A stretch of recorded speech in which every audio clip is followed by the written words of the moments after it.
আপনারা যারা Netaji Subhash open university থেকে পিজি কোর্সে এক্সাম দেবেন, আশা করি আপনারা সকলে জানেন পিজি পার্ট 1-এর এক্সাম শুরু হচ্ছে 11/8/2024 এবং পিজি পার্ট 2-এর এক্সাম শুরু হচ্ছে 26/8/2024।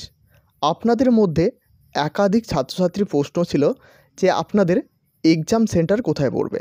তো প্রথমে জানিয়ে রাখি, আপনাদের কিন্তু এখনও পর্যন্ত জানানো হয়নি যে কোন সেন্টারে আপনাদের এক্সাম পড়বে। শুধুমাত্র ইউনিভার্সিটি থেকে একটি নোটিশ পাবলিশ করা হয়েছে, যেখানে জানানো হয়েছে আপনাদের এই সেন্টারগুলিতে আপনাদের এক্সাম পড়বে।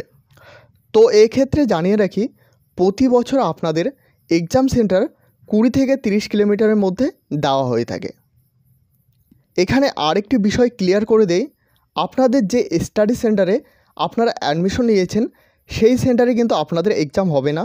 এক কথায় বলতে গেলে আপনাদের হোম সেন্টারে এক্সাম হবে না, আপনাদের অন্য সেন্টারে গিয়ে এক্সাম দিতে হবে।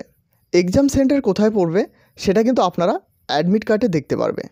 তো এখানে আপনারা দেখতে পাচ্ছ, এভাবেই কিন্তু আপনার স্টাডি সেন্টারের নেম, অর্থাৎ যে স্টাডি সেন্টারে অ্যাডমিশন নিয়েছেন সেই স্টাডি সেন্টারের নেম, এবং নিচে আপনারা এখানে দেখতে পাচ্ছেন এক্সাম সেন্টার অ্যান্ড অ্যাড্রেস, অর্থাৎ এক্সাম সেন্টারটি এবং তার সঙ্গে কিন্তু অ্যাড্রেসটিও দেওয়া রয়েছে। এই সেন্টার এবং অ্যাড্রেসটি গুগলে সার্চ করলে কিন্তু আপনারা দেখতে পারবে যে আপনার স্টাডি সেন্টার থেকে আপনার এক্সাম সেন্টার কত দূরত্ব রয়েছে। নিচে আপনারা এখানে দেখতে পাচ্ছেন সাবজেক্ট এবং আপনার পেপারগুলো এখানে কিন্তু দেওয়া রয়েছে। আপনাদের মধ্যে একাধিক ছাত্রছাত্রী জিজ্ঞাসা করেছে যে আপনাদের এক্সাম সেন্টারে কী নিয়ে যেতে হবে। তো আপনাদের এক্সাম সেন্টারে বেশি কিছু জিনিস নিয়ে যেতে হবে না।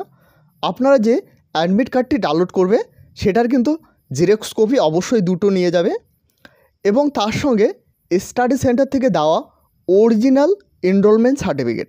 এক কথায় বলতে গেলে স্টাডি সেন্টার থেকে দেওয়া অরিজিনাল যে হার্ড কপি এনরোলমেন্টের দেওয়া হয়েছে সেটা কিন্তু নিয়ে যেতে হবে। কিছুদিনের মধ্যে আপনাদের এরকম একটি নোটিশ পাবলিশ করা হবে। দেখো, এখানে পরিষ্কারভাবে জানানো হয়েছে, it may please be note that no hard copy of admit card will be distributed from the study centre concerned. অর্থাৎ স্টাডি সেন্টার থেকে কোনো অ্যাডমিট কার্ডের হার্ড কপি দেওয়া হবে না, এটা কিন্তু আপনাদের নিজেরকে ডাউনলোড করতে হবে। দেখো, সেটাও কিন্তু বলা হয়েছে, it is mandatory for examinees download and preserve hard copy the admit card if you the portal show invalid student, then the reason is the due filling in the examination form has been submitted in time. It may be for non-submission of assignment by the examination concerned. অর্থাৎ আপনারা যারা assignment submission করেননি আপনাদের কিন্তু কোনো রকম admit card download হবে না, আপনাদের কিন্তু ইনভ্যালিড স্টুডেন্ট শো হবে। দেখো, এখানে এই বিষয়টিও ক্লিয়ার করা হয়েছে, examinees will not be allow the entry the examination hall without admit card along with the original enrollment certificate cum identity card। অর্থাৎ এই দুটো জিনিস না নিয়ে গেলে কিন্তু আপনাদের এক্সাম হলে আপনাদের কিন্তু ঢুকতে দেওয়া হবে না, এটা কিন্তু এখানে পরিষ্কারভাবে জানানো হয়েছে। তো এই ছিল আজকের গুরুত্বপূর্ণ ভিডিওটি ভালো লাগলে অবশ্যই একটি লাইক করবে। এই চ্যানেলে প্রথমবার হয়ে থাকলে অবশ্যই চ্যানেলটিকে সাবস্ক্রাইব করে সাথে বেল আইকন প্রেস করতে ভুলবে না, এইরকম সমস্ত আপডেট সবার প্রথমে পাওয়ার জন্য। অবশ্যই যখনই আপনাদের অ্যাডমিট কার্ড ডাউনলোডের নোটিশ পাবলিশ করা হবে সঙ্গে সঙ্গে এই চ্যানেলে কিন্তু আপনারা ভিডিও পেয়ে যাবেন।